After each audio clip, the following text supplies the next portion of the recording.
You know what? I think this is going to be more of a Q&A. I just recently, just 5 minutes ago, put up a status update saying, give me a deep philosophical topic to talk about, and I'll talk about it on my second channel right now if it inspires me.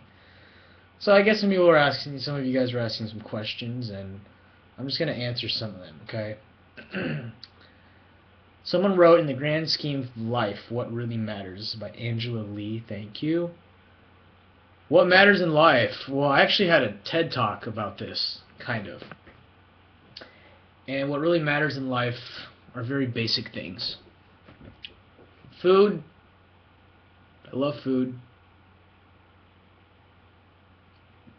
This is something that all people want. All people want to be loved. Don't matter how gangster you are. Even gangsters want love. Love, appreciation. People want to feel validated. People want to feel like they're important. They're good at something in life. Now that's a very common thing about all human beings, and it's to each human being to figure out what you're good at and to excel at that. And the tough part is we all like to compare ourselves to someone else. The way we look, the way we sing, the way we are, the way we how talented we are or how talented we're not. That's the hard part, to not compare yourself to other human beings, because we're in a world with so many people that you know it's a competitive world out there, but it's very difficult to just focus on yourself and to compete against yourself. I think that's a lot more healthier way to think. So with that, what really matters, the simple things, like I just said, all those things, shelter, that's really all that matters. And I think it's important for everyone to really truly embrace that thought, because otherwise your life will be very complicated. To understand what really matters, family, those types of things. The other things don't matter as much. They still matter, but not as much, in my opinion. So a couple people asked about friends. What are my thoughts on friends? It's important to have good friends, but more importantly, I think it's important to be a good friend. Friends, it's all about give and take. I think some people forget that. Some people are so nice that when they're not receiving, they don't realize it. That's what makes a good friend. Someone who's giving to you of their time or resources or gifts or whatever it may be. Laughter. Some friends will make you laugh. And there are all kinds of friends out there. It's like food. Sometimes you want Mexican food. Sometimes you want pizza. Sometimes you want vegetables, something you want to eat healthy. Sometimes you just want to eat junk food. That's like friends. Sometimes you want to go party. Sometimes you want to talk about life. Some friends you just want to chill and eat, grab some food. So I have all kinds of friends like that I mean, I don't have like friends that I will only do this with, but actually maybe I do. But yeah, we all have those types of friends, but we also have the core friends. I have very good core friends that keep me grounded, and I know that they will always be there, and I will always be there for them when they need me. So those are the ones I keep in contact most of the time. They've been with me through the thick and thin. They've seen me inside out. They know me. Those are the friends that are actually hard to make in life. It takes time, investment. My best friends, for example, the reason why it's impossible to almost not be best friends is because our parents are also friends with each other. So that's another tie that kind of forces us to be friends. So I understand it's hard to I know a lot of people don't really have these best friends, is what I'd call it. But it takes time, you know. You got to put the effort in. They got to put the effort in, and sometimes it just doesn't work out. Sometimes it does. But yeah, good luck to everyone trying to make good friends and stuff. Let's see what else we got here. We'll talk about one more thing. My goodness. The feeling of losing a very close friend. That's tough. I've never really lost a really close. Well, maybe my dog. I mean, my dog is was the closest thing to my, I guess, a best friend. Um, that's different though. He's an animal. Because my dog never talked back to me, so it's kind of hard to talk about that. But let me move on to a different one because I can't really talk about that. I just don't know. Do I believe in arranged marriages? Absolutely not. I don't think it's like forcing two people to wed because of money. That's I think that's the primary reason for arranged marriages. Um, no, I take that back. I take that back. It's not money. It's sometimes it is, but when I say money, I mean like the families, either in the same wealth class or they have something to offer to the other family. Um, but you know what? It does. Marry who you love. Marry who you get along with. That's my thing. Someone wrote, if you had the power to change one thing in this world, what would it be? One thing in this world? Goodness. There are like 1,000 things I would change, but if I had to choose one, it's that everyone would put themselves, everyone would put each other in their own shoes. I think that's one thing that has really helped me to understand people better and to navigate through life, is that you put yourself in the other person's shoes, and it helps you look at things from a completely different angle, completely different than what you're used to in your own confined mind, thinking that the world revolves around you. It doesn't. It can, but it doesn't. It can if you make it that way. If you're like a billionaire, I guess the world can revolve around you. But there aren't very many billionaires in this world. Alright, let's keep going. I'm on a roll here. Okay, there's a lot of topics about friends. There's this one question from Jessica that says, what does the fox say? I absolutely have no idea what that even means. But let me keep looking here. Okay, death is the only certainty in life. Truth is, you don't have total control of what happens to you, even if you think you are. Suyu Hada on Twitter. I completely agree with you. Death is something that I think about all the time, and we can die any minute, any second, and as morbid as it sounds, it is absolutely true, because I've seen it happen, and yeah, you just don't know when someone will disappear from this earth. So, like the quotes like, live every day like it's your last. Those all make sense. I bet that the person who made that quote probably experienced some crazy, incident like that, for them to even have come up with that sort of a quote.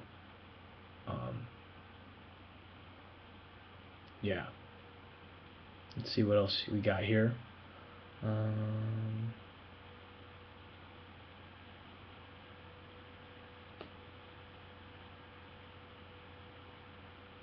Let's see.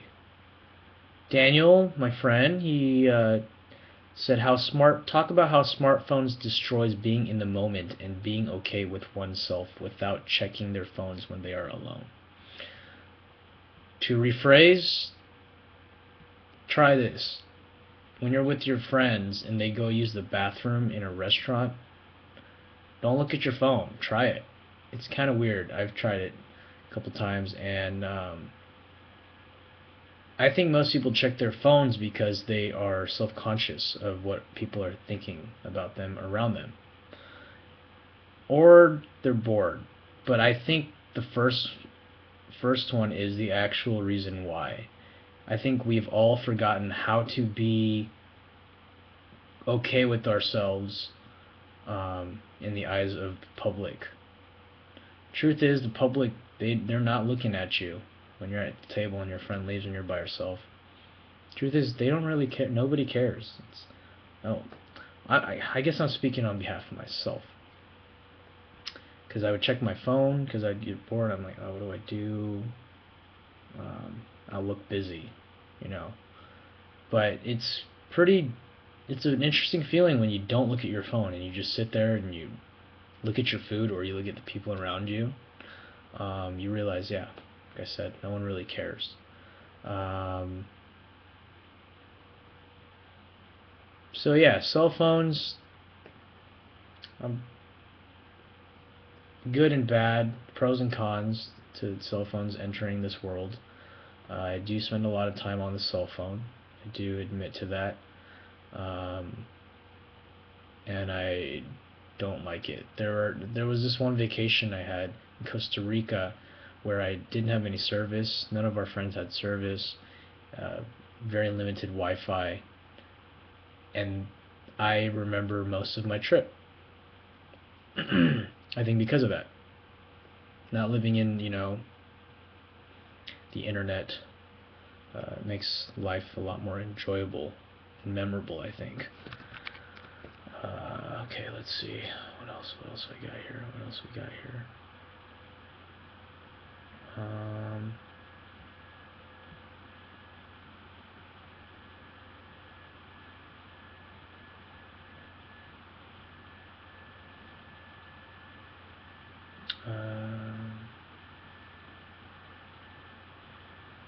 To be or not to be?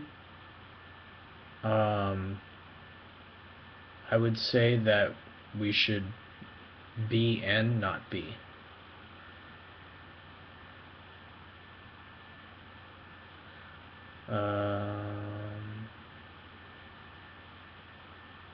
Do I think that our world is money-minded?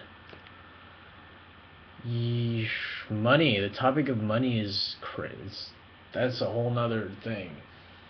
Of course, we all need money. We all probably like money when it comes to us. We all like the paycheck. We all love the stability of money. Money makes the world operate. Money's great. But having, there's a lot of people with a lot of money who aren't happy. And I know a lot of people like that. And a lot of people who don't have money who are not happy. And who probably would be happier if they had more money. And I think they would too. But here's the thing. Like with anything else in life, too much of anything, you get bored of it. Right? If I eat too many hamburgers every day, I'm going to get tired of hamburgers. If you have millions of dollars and you keep spending it, if you can continue to afford these nice things in life that you don't have to work for or you can easily buy, those nice things soon they're not nice to you anymore. It's just something that you can buy. Okay, if you're, if you can afford to buy a candy bar in the store, it's not a big deal, right?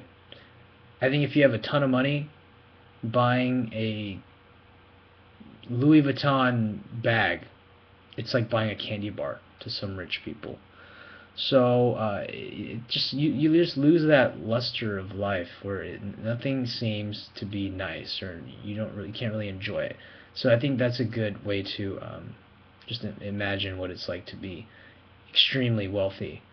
Not saying that being extremely wealthy is bad. I have a lot of extremely wealthy friends, but that's just the way things happen to be. So money is nice. It gets you a lot of things in life. And are we money hungry in this world? I can't say that nobody is. Nobody likes money. Just don't. Yeah, I mean, having too much. That's all I'm gonna say. Having too much of anything is not good. and makes life not as fun or interesting because you're not working for anything. You're not like growing. You have no need to, because if you have certain, yeah. Anyways, this video is way too long. It's 15 minutes. If anyone is still watching, good for you. Congratulations. You win a grand prize of $1 million imaginary dollars. Now imagine if you actually won $1 million. That would be amazing. If I was a trillionaire, I would give away $1 million every day. Actually, it would be impossible. That's a lot. That's a lot of money. But it would take a long time to give away that much. Okay, I don't know what I'm talking about right now. Because I just had McDonald's and I ate a little too much. So all the blood in my body is trying to digest it. It's having a hard time. There's no blood in my brain right now. So thanks for the questions, guys. This was fun. If you guys enjoyed it. And I'm probably going to start, I'm going to write a song right now. Yeah, I'm going to write. Is that okay? Can't wait for my next album to come out, guys. I'm really working on it and struggling a little bit, and this is going to be my best album. I keep saying that, but I don't know if it's going to happen. So much pressure. You guys are giving me a lot of pressure, okay? I feel a lot of pressure. And of course, if you're still watching, you'll be like, don't feel pressure, just write whatever you want. No, but I feel pressure because this needs to be a good album. I'm putting the pressure on myself. So, yeah, that's about it, and I'm going to stop this video. If you're watching, thank you guys for your support. I have some videos coming out soon, so original song stuff, so if you guys enjoy that, and I really love you guys a ton, and I'm sorry for babbling for almost 20 minutes. Really, if you guys, if anyone's watching the entire thing, congratulations. You have the patience of a Catholic nun. I think they're patient. You have the patience of a Buddha or a monk. You have the patience of a turtle. So thank you. And if you're still watching, I am very impressed. Okay, I'm gonna go for reals. Bye.